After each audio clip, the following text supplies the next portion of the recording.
இந்த உண்மையிலேயே அண்ணாமலை வார் ரூமை மொத்தமாக அகற்றிவிட வேண்டும்ங்கிற இடத்துக்கு நயினார் வந்துட்டாரு. தேசிய தலைமை அந்த முடிவு எடுத்துட்டாங்களா? 100% எடுத்துட்டாங்க.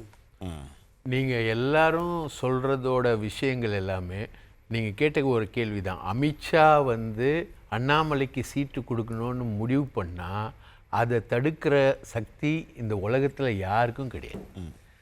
இவர் போன பாராளுமன்ற தேர்தலில் 20 சீட்டு ஜெயிக்கும்னு ஒரு பிக்சரை பெருசாக கொண்டு போகிறார். அதை சிபி ராதாகிருஷ்ணன் முறியடிக்கிறார்.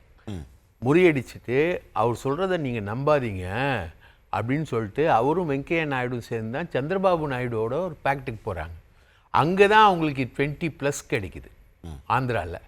சப்போஸ் அந்த 20+ அங்கே கிடைக்காம போயிருந்தா பாஜகவுடைய சூழ்நிலை இன்றைக்கி ஆட்சியில் என்ன இருந்திருக்கும்? ரொம்ப மோசமாக இருந்திருக்கும். ரொம்ப மோசமாக இருந்திருக்கும்.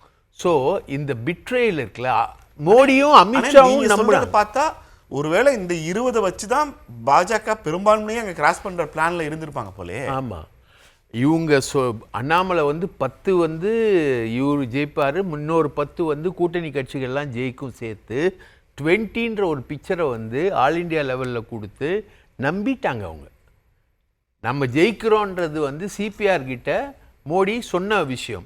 அப்போ சிபிஆர் சொல்கிறாரு, நீங்கள் நம்பாதீங்க, ஒரு சீட்டு நீங்கள் ஜெயிச்சிட்டிங்கன்னா நான் வேறு முடிவு எடுத்துக்கிறேன்னு அவர் சொல்லிவிட்டு அவரும் வெங்கையா நாயுடுவும் சேர்ந்து தான் சந்திரபாபு நாயுடுவை ஃபிக்ஸ் பண்ணுறாங்க.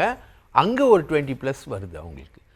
இந்த பிட்ரேயில் அவங்க மறக்கவே இல்லை. அது இல்லாமல் அண்ணாமலை கோடிக்கணக்கில் அமேஸ்டு வெல்த்து, பயங்கரமான ஒரு வெல்த்தை அமேஸ் பண்ணியிருக்காரு.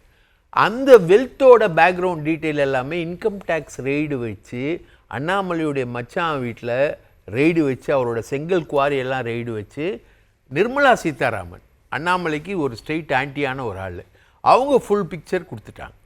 அப்போ ஊயிஸ் அண்ணாமலை, ஊயிஸ் அமர் பிரசாத் ரெட்டி, ஊயிஸ் முருகானந்தம், ஊயிஸ் எஸ்ஜே சூர்யா இதெல்லாம் எடுத்துட்டாங்க.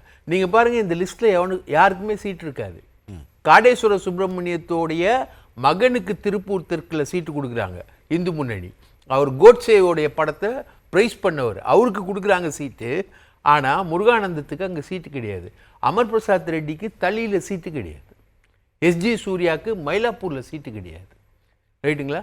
ஸோ அண்ணாமலையை மட்டும் ஒதுக்கலைங்க, அண்ணாமலையுடைய ஹோல் டீமே ஒதுக்குறாங்க.